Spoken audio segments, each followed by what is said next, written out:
ಮಾತಾಡಿದಾಗ ಅಲ್ಗಾ ಜ್ಞಾನಂದ್ರವರು ಅವರ ಚರ್ಮದ ಬಗ್ಗೆ ಮಾತಾಡಿದಾಗ ಯಾವ ಬಿಜೆಪಿ ನಾಯಕರು ನೀವು ಉತ್ತರವನ್ನು ರಮೇಶ್ ಬಾಬು ಅವರೇ, ಮೋಹನ್ ವಿಶ್ವ ಅವರೇ, ರಮೇಶ್ ಬಾಬು ಅವರು ಮತ್ತು ಮಲ್ಲಿಕಾರ್ಜುನ್ ಖರ್ಗೆ ಅವರ ಕ್ಲಾರಿಫಿಕೇಶನ್ ಅದೇ, ನಾವು ಟೀಕೆ ಮಾಡಿರೋದು ಬೇರೆ ಕಾರಣಕ್ಕಾಗಿ, ಭಯೋತ್ಪಾದಕ ಅನ್ನೋದನ್ನ ಲಿಟ್ರಲಿ ಮೀನಿಂಗ್ ತೆಗೆದುಕೊಳ್ಬೇಡಿ. ನೀವು ಟೆರರೈಸ್ ಮಾಡ್ತಿದ್ದಾರೆ ಇಲ್ಲಿನ ಪ್ರಜಾಪ್ರಭುತ್ವ ವ್ಯವಸ್ಥೆಯನ್ನ, ತನಿಖಾ ಸಂಸ್ಥೆಗಳನ್ನ ದುರುಪಯೋಗ ಮಾಡ್ಕೊಳ್ತಿದ್ದಾರೆ, ಅದು ಟೆರರೈಸ್ ಮಾಡ್ತಾ ಇರೋದು. ಆ ಕಾರಣಕ್ಕಾಗಿ ಟೆರರಿಸ್ಟು ಅನ್ನುವಂಥ ಶಬ್ದ ಬಳಸಿದ್ದೀವಿ ಅಂತ.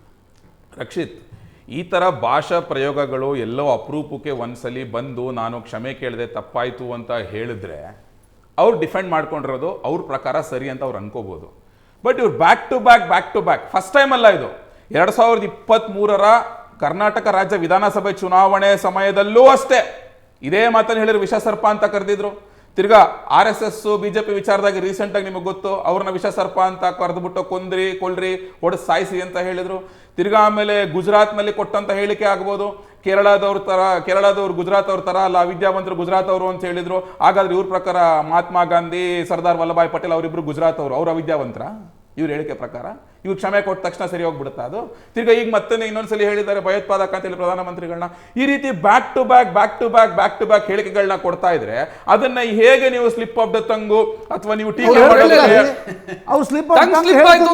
ಒಂದ್ ನಿಮಿಷ ಇರಿ, ಟೀಕೆ ಮಾಡೋದಕ್ಕೆ ಬಳಸ್ತಂತ ಪದ ಅಂತ ಬ್ಯಾಕ್ ಟು ಬ್ಯಾಕ್ ಅಂತ ಹೆಂಗ್ ಹೇಳ್ತೀರಾ ನೀವು? ಇವ್ರ ಪ್ರಕಾರ ಹಾಗಾದ್ರೆ ಪ್ರಜಾಪ್ರಭುತ್ವದ ವಿಚಾರವಾಗಿ ಅವ್ರು ಇವತ್ತು ಈ ಪದ ಬಳಸಿದ್ರೆ 54 ಸರ್ಕಾರಗಳನ್ನ ಬೀಳಿಸಿದಂತ ತುರ್ತು ಪರಿಸ್ಥಿತಿ ಏದಂತ ಸರ್ವಾಧಿಕಾರಿ ಇಂದಿರಾ ಗಾಂಧಿ ಏನಂತ ಕರೀತಾರೆ ಇವ್ರು? ಹಾಗಾದ್ರೆ ಏನಂತ ಕರೀತಾರೆ? ತಿರ್ಗಾ ಕರ್ನಾಟಕ ರಾಜ್ಯದಲ್ಲಿ ಕಳೆದ 3 ವರ್ಷಗಳಿಂದ ಯಾರಾದ್ರೂ ಒಬ್ರು ಒಂದು ಟ್ವಿಟರ್ ನಲ್ಲಿ, ಫೇಸ್ಬುಕ್ ಅಲ್ಲಿ, ಇನ್ಸ್ಟಾಗ್ರಾಮ್ ಅಲ್ಲಿ, ವಾಟ್ಸ್ಆಪ್ ನಲ್ಲಿ ಈ ಸರ್ಕಾರವನ್ನ ಪ್ರಶ್ನೆ ಮಾಡೋಂಗಿಲ್ಲ, ಟೀಕೆ ಮಾಡೋಂಗಿಲ್ಲ, ಸುಳ್ಳು FIR ಗಳು ಹಾಕೊಂಡು ಕರ್ಕೊಂಡು ಪೊಲೀಸ್ ಸ್ಟೇಷನ್ ಕೂರ್ಸ್ಕೊತಿರಲ್ಲ. ಹಾಗಾದ್ರೆ ಪ್ರಜಾಪ್ರಭುತ್ವನ ಕೊಗ್ಗಲೆ ಮಾಡ್ತಿರೋದು ಯಾರು ನೀವಾಗಾರೆ? ಕರ್ನಾಟಕದಲ್ಲಿ ಕಾಂಗ್ರೆಸ್ ಸರ್ಕಾರ 3 ವರ್ಷದಿಂದ. ಹಾಗಾದ್ರೆ ನಿಮ್ಮದೇನಂತ ಕರಿಬೇಕು ನಾವು? ನಿಮ್ಮದೇನಂತ ಕರಿಬೇಕಾಗಾದ್ರೆ ನೀವು ಮಾತೆತ್ರಿ ಏನೇನೋ ಹೇಳ್ಕೊಂಡ್ಬಂದ್ಬಿಡೋದು. ಕನ್ಸ್ಟ್ರಕ್ಟಿವ್ ಟೀಕೆಗೆ ಅವಕಾಶ ಇದೆ ಪ್ರಜಾಪ್ರಭುತ್ವದಲ್ಲಿ. ನೀವು ಹಾಗಂತ ಬಾಯಿಗೆ ಬಂದಂಗೆ ಮಾತಾಡ್ಕೊಂಡು ಕೂತ್ಕೊಂಡ್ಬಿಟ್ರೆ ಜಸ್ಟ್ ಬಿಕಾಸ್ ಸೋನಿಯಾ ಗಾಂಧಿನ ಮೆಚ್ಚಿಸಬೇಕು, ರಾಹುಲ್ ಗಾಂಧಿನ ಮೆಚ್ಚಿಸಬೇಕು, ಬಿಕಾಸ್ ಸತತ ಸೋಲಿನ ಹತಾಶ ಇದು, ಬ್ಯಾಕ್ ಟು ಬ್ಯಾಕ್ ಸೋಲಿನ ಹತಾಶ. ಅವ್ರಿಗೆ ಗೊತ್ತು ಮುಂದಿನ ಈ 5 ರಾಜ್ಯಗಳ ಚುನಾವಣೆಯಲ್ಲೂ ಅಷ್ಟೇ ಸೋಲ್ತಾರೆ ಅಂತ ಗೊತ್ತು ಚೆನ್ನಾಗಿ. ರಾಹುಲ್ ಗಾಂಧಿ ಇನ್ನೇನು ಸೆಂಚುರಿ ಹೊಡಿತಾರೆ ಸೋಲಲ್ಲಿ ಅಂತಾನೂ ಗೊತ್ತು. ತಿರ್ಗಾ ಇವ್ರಿಗೂ ಅಷ್ಟೇನೆ ರಾಹುಲ್ ಗಾಂಧಿ ಸೋನಿಯಾ ಗಾಂಧಿನ ಮೆಚ್ಚಿಸ್ಬೇಕು ಅಂದ್ರೆ RSS ನ BJP ನ ಮೋದಿನ ಬೈಬೇಕು, ಅದು ಬಿಟ್ಟು ಮತ್ತಿನ್ನೇನು ಮಾಡ್ತಾ ಇಲ್ಲ. ಇಷ್ಟೊಂದು ಮಾತಾಡೋರು, ಒಂದ್ ನಿಮಿಷ ಲೆಟ್ ಮಿ ಫಿನಿಶ್ ಇಷ್ಟೊಂದು ಮಾತಾಡೋರು. ಹಾಗಾದ್ರೆ ಈ ಕಾಂಗ್ರೆಸ್ ಪಕ್ಷದ ಇತಿಹಾಸ ತೆಗೆದು ನೋಡಿದ್ರೆ ಇನ್ಕ್ಲೂಡಿಂಗ್ ರಾಹುಲ್ ಗಾಂಧಿನೂ ಅಷ್ಟೇ, ಇದೇ ಜೈಷ್ ಇ ಮೊಹಮ್ಮದ್ ಸಂಸ್ಥಾಪಕ ಮೌಲಾನಾ ಮಸೂದ್ ಅಜರ್ ಜಿ ಅಂತ ಇಟ್ ಶುಡ್ ಬಿ ರಿಯಲ್ ಭಯೋತ್ಪಾದಕನ ಅಜರ್ ಜಿ ಅಂತ ಕರೆಯೋದು.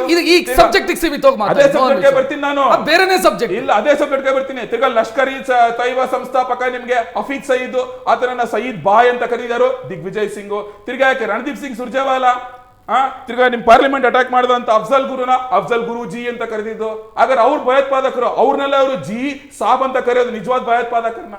ಅವ್ರನ್ನ ಭಯೋತ್ಪಾದಕರು ಬಾಯಲ್ಲಿ ಬರೋದೇ ಇಲ್ಲ. ತಿರ್ಗಾ ಕಾಶ್ಮೀರಿ ಪಂಡಿತನ ಸಾಯಿಸ್ತಂತ ಯಾಸಿನ್ ಮಲಿಕ್ ಕರ್ಕೊಂಡ್ಬಂದ್ಬಿಟ್ಟು ಕಾಫಿ ಟೀ ಕೊಟ್ಟು ಕಳಿಸ್ತಾರೆ ಇದೇ ಪ್ರಧಾನಮಂತ್ರಿಗಳು. ಅವ್ರು ಯಾವತ್ತು ಭಯೋತ್ಪಾದಕರು ಇಲ್ಲ. ಅವರಿಗೆ ವಿಶ್ವದಲ್ಲಿ 25 ದೇಶಗಳು ತಮ್ಮ ದೇಶದ ಅತ್ಯುನ್ನತ ಒಂದು ಪ್ರಶಸ್ತಿ ಕೊಟ್ಟಿರಂತ ಪ್ರಧಾನಮಂತ್ರಿ ನೀವು ಭಯೋತ್ಪಾದಕ ಅಂತ ಕರಿತೀರಾ ಅಂತ ಹೇಳಿದ್ರೆ ನಿಮ್ಮ ಒಂದು ತೋರಿಸುತ್ತೆ. ಅದರಲ್ಲಿ ಕಾಂಗ್ರೆಸ್ನ ಕ್ಲಾರಿಫಿಕೇಶನ್ ಇರೋದು ನಮ್ಮ ಶಬ್ದ ಅದಾಗಿದೆ, ಆದ್ರೆ ಭಾವನೆ ಬೇರೆ. ಬೇರೆ ಭಾವನೆಯಲ್ಲಿ ಮಾತನಾಡಿರೋದು ಶಬ್ದ ಇರಬಹುದು. ಅದು ಏಜೆನ್ಸಿಗಳನ್ನ ಬಿಡ್ತೀರಾ, ಏಜೆನ್ಸಿಗಳನ್ನ ದುರುಪಯೋಗ ಪಡಿಸ್ಕೊತೀರಾ, ಚುನಾವಣಾ ಆಯೋಗವನ್ನ ದುರುಪಯೋಗ ಪಡಿಸ್ಕೊಂಡು ನೋಟಿಸ್ ಕೊಡ್ತಿದ್ದೀರಾ ಅಂತ ಹೇಳಿದ್ರು ಅವರು. ಅದಕ್ಕೆ ಆ ಕಾಂಟೆಕ್ಸ್ಟ್ ಅಲ್ಲಿ ನಾವು ಈಗ ನಾವು ಟ್ಯಾಕ್ಸ್ ಟೆರರಿಸಮ್ ಅಂತ ಹೇಳಲ್ವಾ, ಆ ಕಾಂಟೆಕ್ಸ್ಟ್ ಅಲ್ಲಿ ಅವ್ರು ಹೇಳ್ತಾರೆ ನೀವು ಪೊಲಿಟಿಕಲ್ ಟೆರರಿಸಮ್ ಮಾಡ್ತಾ ಇದ್ದೀರಿ ಅಂತ. ಹಾಗಾದ್ರೆ ಕರ್ನಾಟಕದಲ್ಲಿರೋ ಅವಾಗ ಸಿದ್ದರಾಮಯ್ಯ ಇನ್ವೆಸ್ಟಿಗೇಷನ್ ಟೀಮ್ ಅಂತ ರೆಡಿ ಮಾಡ್ಬಿಟ್ಟು ನಿಮ್ಗೆ ನಾಗೇಂದ್ರಗೆ ಫಸ್ಟ್ ಕ್ಲೀನ್ ಚಿಟ್ ಕೊಟ್ಬಿಟ್ರು, ಯಾವ್ದ್ರಲ್ಲಿ ವಾಲ್ಮೀಕಿ ಅಭಿವೃದ್ಧಿ ನಿಗಮದಲ್ಲಿ. ಹಾಗಾದ್ರೆ ಅವ್ರನ್ನೇನಂತ ಕರಿಬೇಕು?